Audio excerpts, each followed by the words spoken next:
one of my favorite OPM album is Get in the Zone. Ayan guys, kailangan meron ako nito. Bilang avid fan ng SB19, hinanap ko talaga to.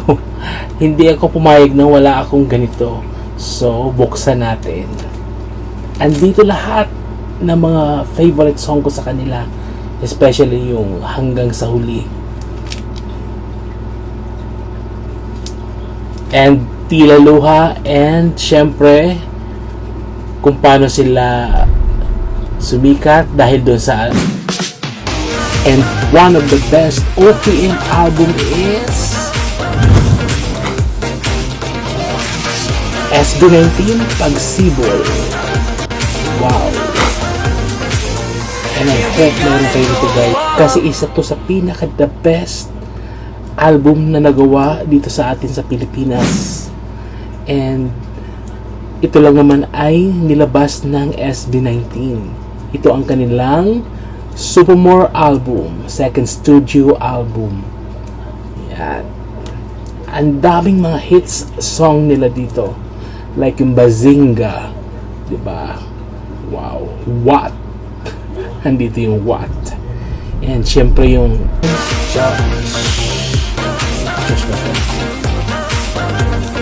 Stel.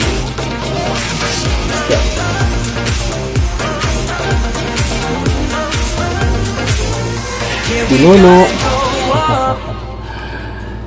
And Josh.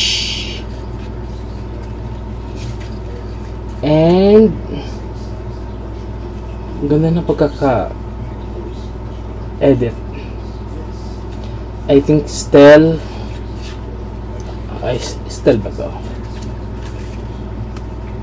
Yeah. Si Stel na guys. Yung kanilang nilabas na EP, hindi na ginawa ng yung pagtatag, hindi na ginawa ng physical album. Justine. So yan lang guys.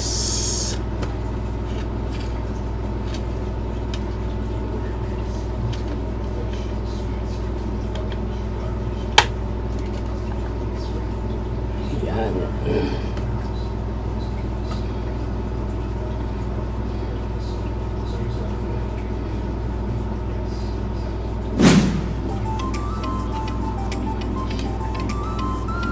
I hope naman gawa nila ng physical album yung pagtatag and yung kanilang upcoming album na ilalabas. So yun guys, ganda.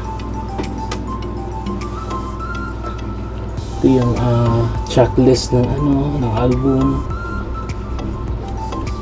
Yan. Yan.